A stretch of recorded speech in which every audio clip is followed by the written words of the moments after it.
Maar net soos ons daar sit, kom ons buig ons hoofde in aanbidding hom, vir wie ons aanbid, terwille van die waarheid wat in ons bly, en by ons vir ewig sal wees.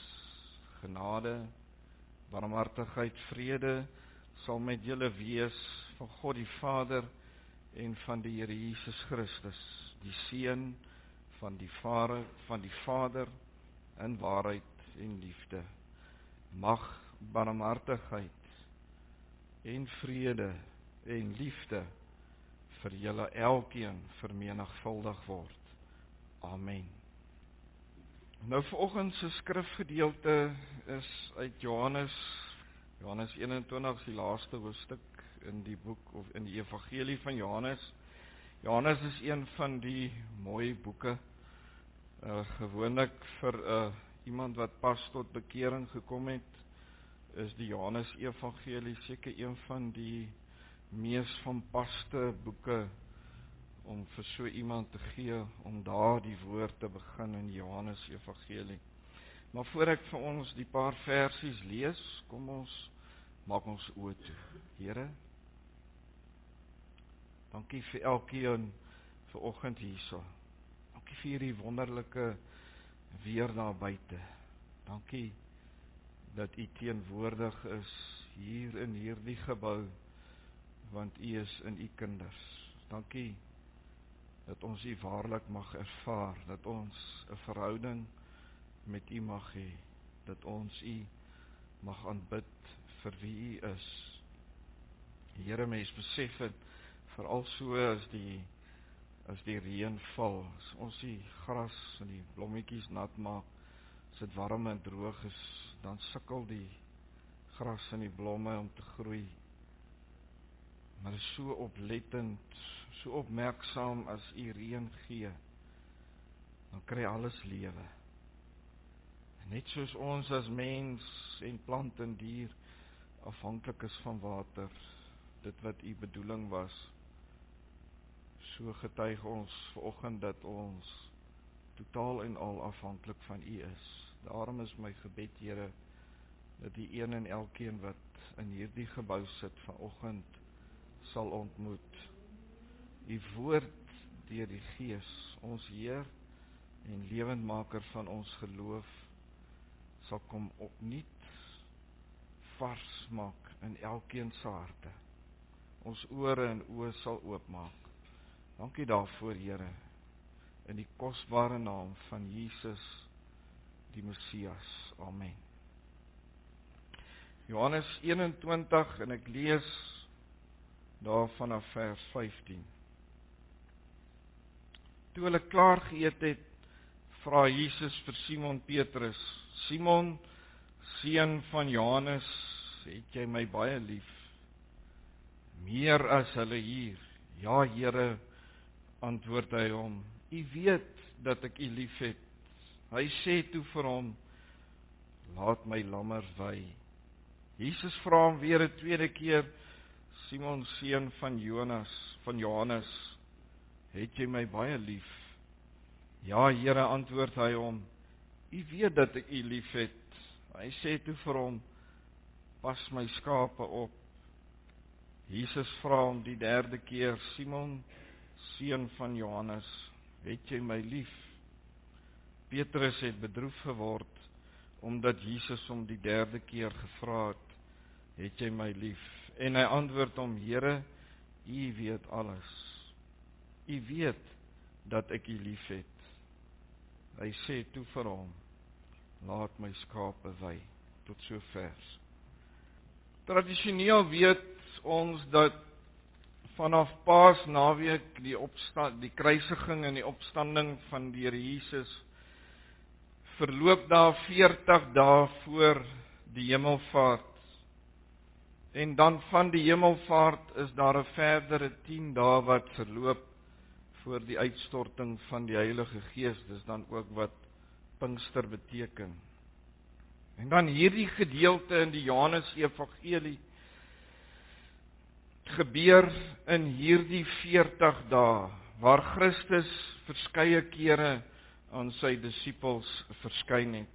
Dis ook in hierdie gebeure waar 'n paar van die disippels saam met Petrus terugkeer na die viswaters en dit wat hulle geken het.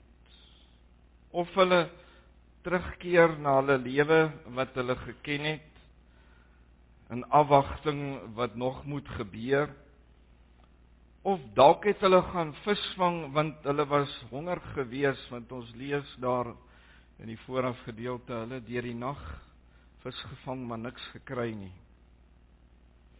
Of dalk uit verveeldheid, dit weet ons nie. En dis net in die Johannes Evangelie waar hierdie gebeurtenis vertel word, want hoekom hulle weer gaan visvang het, soos ek gesê het, nadat Christus ook aan hulle verskyn het, dit weet ons nie. Johannes kom skets hierdie gebeurtenis rondom Petrus. Want eintlik in hierdie gebeure kom bevestig deur Jesus Petrus se roeping as die een, die rots op wie hy sy kerk wil bou. Immers was die kruisiging, immers voor die kruisiging sê Christus vir hom, toe hy hom geroep het, jy sal nie meer Simon genoem word nie, maar Petrus, want op hierdie rots wil ek my kerk bou.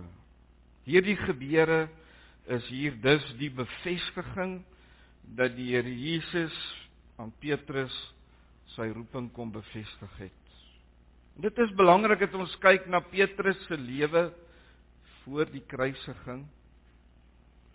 En dis belangrik dat ons kyk na Petrus se lewe na die kruisiging en die opstanding en dan Pinkster. Petrus was vol van homself. Petrus was vol bravade geweest. Ons weet in die geval voor Christus gevangene geneem was, het hy een van die slawe se ore afgekap met 'n swaard. Toe Christus in die algemeen sy disippels vra wie hulle dink hy is, was Petrus die eerste een wat antwoord en gesê het, hier is die Christus, die Seun van die lewende God, waarop Jesus vir Petrus geantwoord het, dis aan jou geopenbaar, dis nie iets wat uit jouself gekom het nie. Op 'n geleentheid of twee, toe Christus hulle begin voorberei het op sy dood, en hulle voorberei dat hulle sou vlug, nie een van hulle by hom sou staan, as hy gevang sou word nie, toe antwoord Petrus in selfvoldaanheid. Mens kan sê eintlik in sy bravade, Here, al sou almal u hier verlaat, tog nie ek nie, ek sal by u staan tot die dood toe. Toe Petrus vol bravade vir die Here Jesus antwoord, dat hy hom met sy lewe sal verdedig, nadat Jesus vir hulle gesê dat hy sou sterf, bestraf die Here Jesus die Satan agter hom en sê vir Petrus, ek het vir jou gebid, dat die Satan jou nie sal versoek nie, maar dat jy staande sal bly. Voor die kruisiging, toe Jesus hulle gewys het, dat hulle hom sou verlaat, het Petrus weer vol van homself gesê, ek sal by u bly, al sou elkeen van hulle van u verlaat. Hier Christus vir Petrus te kenne, dat selfs hy hom sou verraai. Petrus, as die haan kraai, so jy my 3 keer verloon het. Die Here het vir Petrus voorberei. Want die Here het vir hom gesê, ek het gebid, dat die Satan jou nie sal versoek nie. Buitentoe het hy gegaan, en bitterlik geween, nadat hy vir Christus verloon het. Onteenseglik het die Here Jesus hom eintlik voorberei, sodat Petrus kan besef, sodat Petrus aan homself kan sterf, sodat Petrus eintlik van homself gestroop kan word, want die Here Jesus kon nie die kerk op hom bou as Petrus vol van homself was nie. Toe Johannes wat saam met hom was, nadat hulle die vis gevang het, en Jesus vir hulle aandui dat hulle die nette aan die ander kant moet ingooi, moeg gestoei deur die nag, gebeur daar 'n wonderwerk. Johannes dui vir Petrus aan, dis die meester. Klim Petrus met sy hemp van sy bolyf af, in alle nederigheid. En dis hier waar ek vanoggend kortliks op wil fokus. Want in hierdie 3 vrae wat Christus vir Petrus vra, glo ek, dink hy terug aan sy vernedering. Dink hy terug aan dit wat met hom gebeur het, dat die Here hom gestroop het van homself, van wie hy is. Hierdie rots waarop die Here sy kerk gebou het. Hierdie vrae wat die Here Jesus hom vra, hoor ons ook 'n ander Petrus. Petrus is nie meer vol van homself nie, alhoewel die Here Jesus die eerste vraag vra met die aanduiding om te kyk hoe gaan Petrus reageer, want nou vergelyk Petrus hom nie meer met die ander nie. Want Petrus het besef dat hy maar net so broos is soos sy medebroers. Vers 15 vra die Here hom, het jy my meer lief as die ander hier? Petrus antwoord, u weet dat ek u lief het. Hy vergelyk hom nie meer met sy mede-disippels nie. In die Grieks gebruik die Here Jesus, of in hierdie gedeelte, of kom ons sê die skrywer, gebruik die woord, die agapao of agape, het ek julle al van vertel, goddelike liefde. En dit impliseer perfekte liefde. Liefdevol wat van binne afkom, hartstogtelik, die allerbeste liefde. En dit is die eerste vraag wat die Here Jesus hom mee konfronteer. Terwyl Petrus, of die woord wat Petrus gebruik is phileo, dis liefde op 'n menslike vlak, wat impliseer om lief te hê, om van te hou, om vir mekaar te voel, om die een die ander een in ag te neem. Dan die derde keer in vers 17 as Jesus hom vra of hy hom liefhet, word dieselfde liefde gebruik in die Grieks wat Petrus die eerste 2 kere gebruik het. Die Here Jesus daal op Petrus se vlak. En hy kom Petrus tegemoet in sy nederigheid, in 'n hart wat verander het. Die Here Jesus trek eintlik in hierdie gebeure vir Petrus na hom toe. Want hy het voor die kruisiging gesê, jy is die een op wie ek my kerk wil bou. Maar die Here moes Petrus eers voorberei, voor hy sy kerk op hom kon bou, voor hy vir Petrus allermins kon vertrou om die kerk, die evangelie te kon uitdra, sodat Petrus kon reg wees as leier van die kerk, om sy medebroers in die geloof te kon bystaan, en die kerk te kon deurdra na dit waar ons vandag is. Ons sien ook, as jy verder lees vers 18, dan dui die Here Jesus ook vir Petrus aan, hoe danige dood hy sou sterf. Nou volgens oorleweringe het Petrus ook aan 'n kruis gesterf. Baie sê dit was, of in die kommentaar wat ek gelees het, was dit min of meer 35 jaar later gewees, na Christus se opgevaarheid.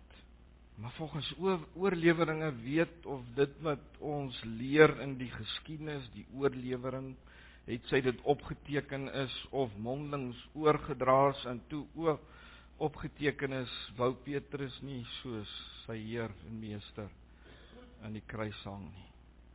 Volgens oorleweringe het hy dus onderste bo aan 'n kruis gesterf. Christus het al meer geword, terwyl Petrus al minder geword het. Petrus was nou reg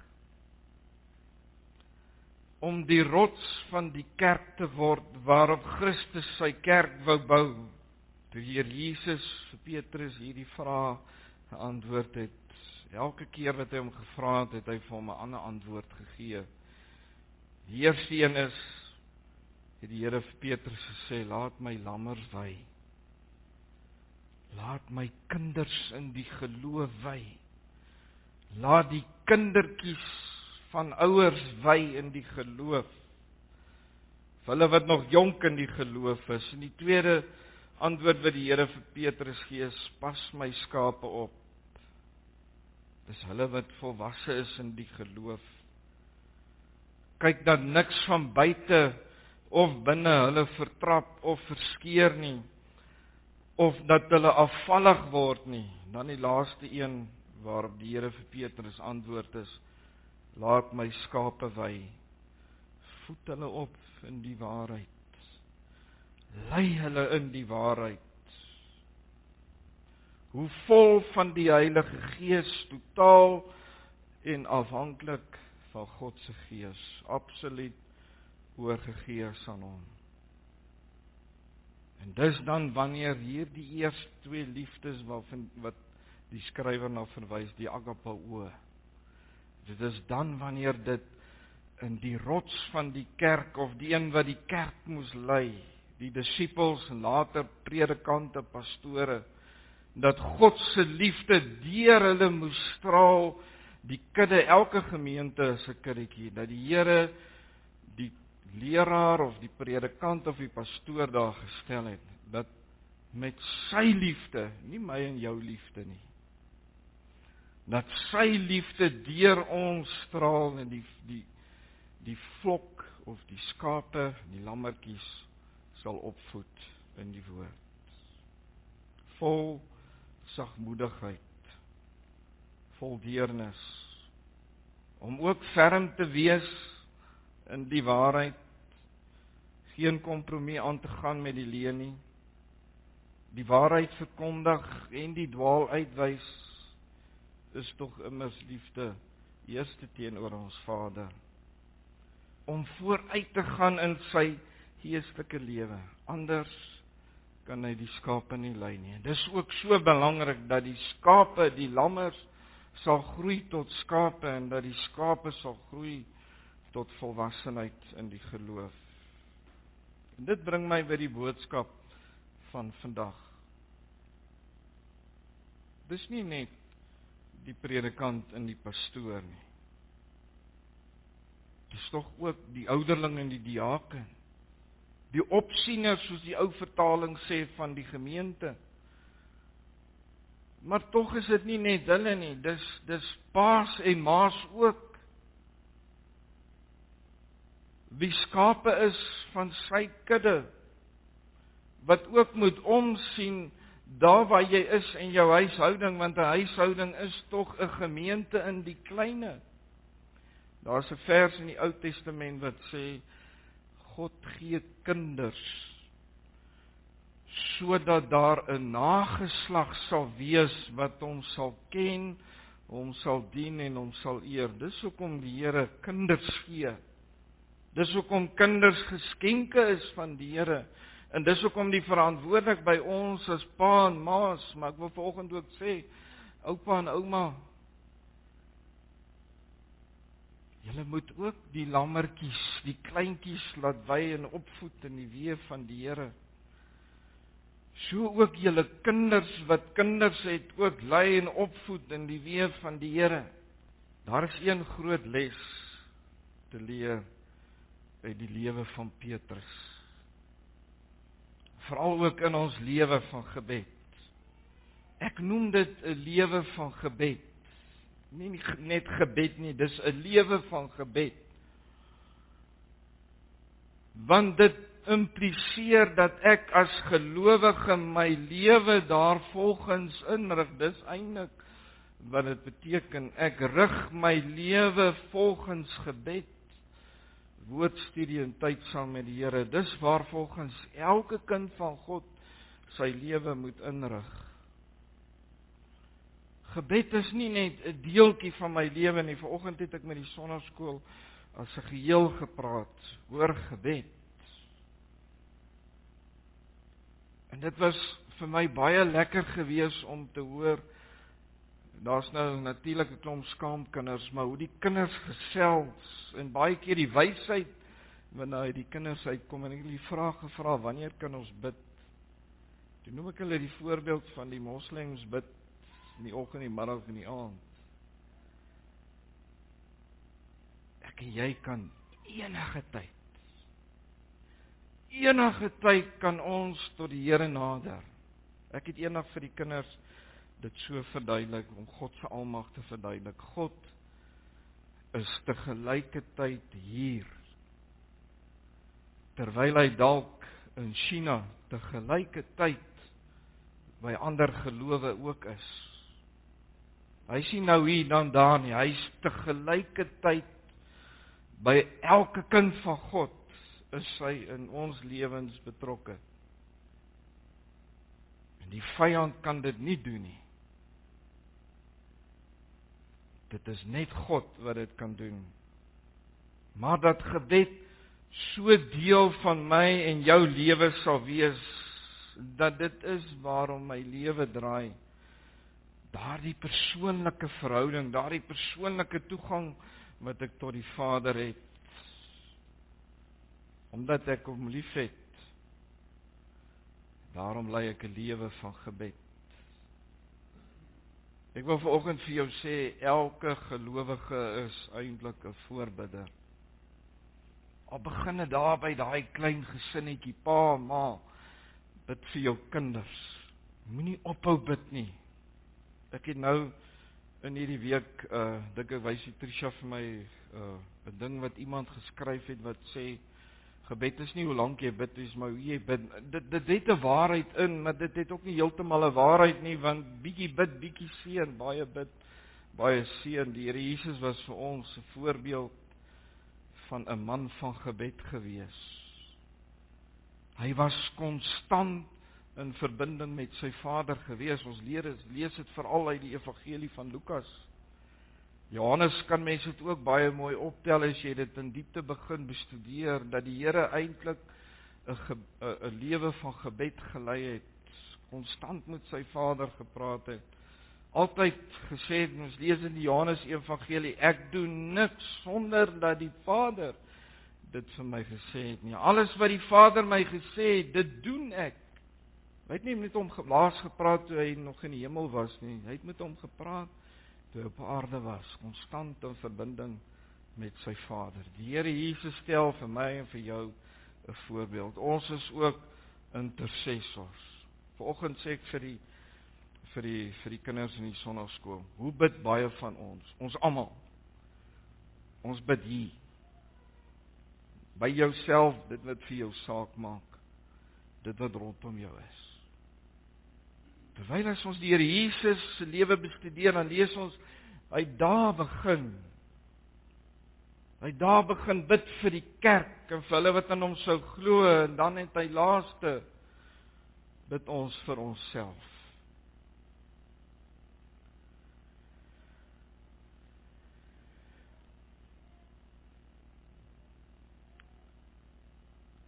Ons moet in die bres staan vir medegelowiges.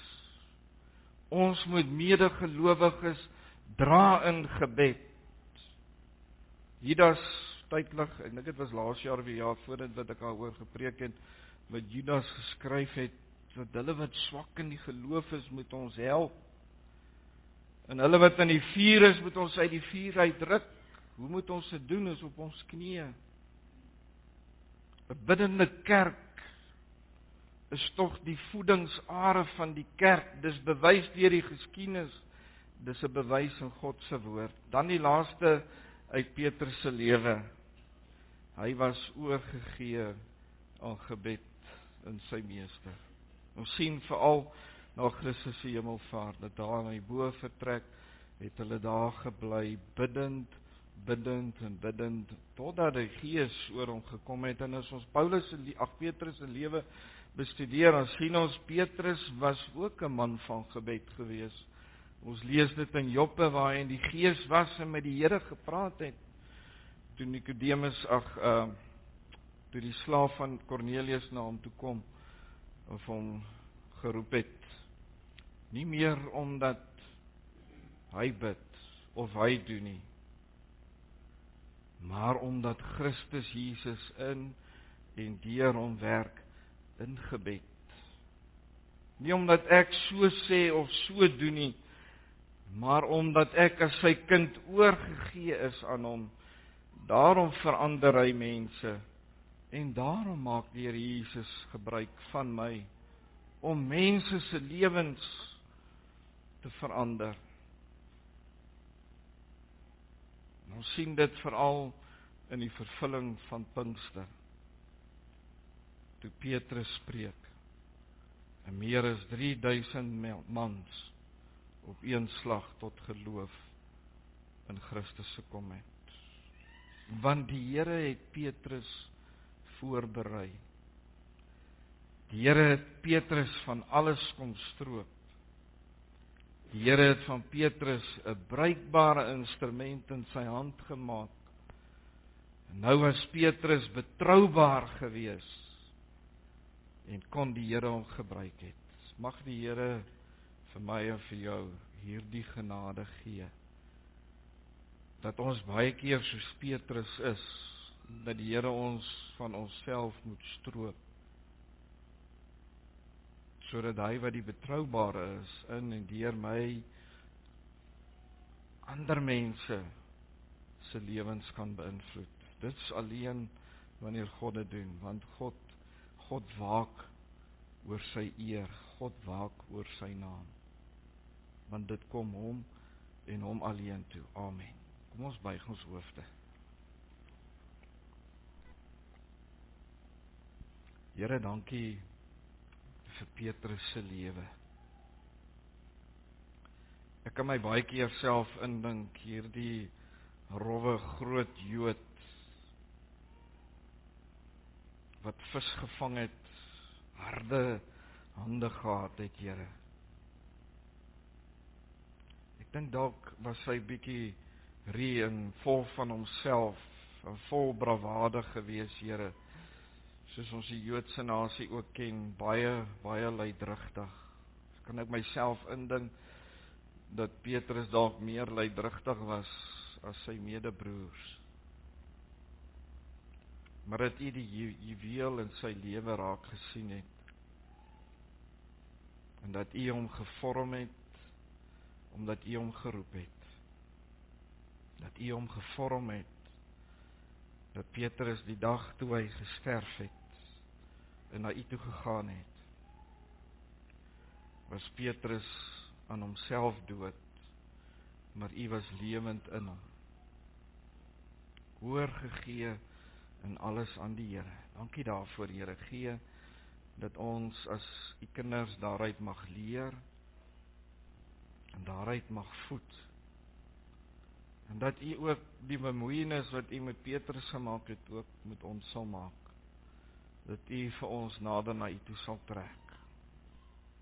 Dankie, Here, dat ek dit van U mag vra, en ek wil ook vanoggend die vrymoedigheid gebruik, om te sê, Here, hier word lank gebid vir herlewing, nie hier nie, Here, lank nog voor ek daar was, het manne van God gebid vir herlewing.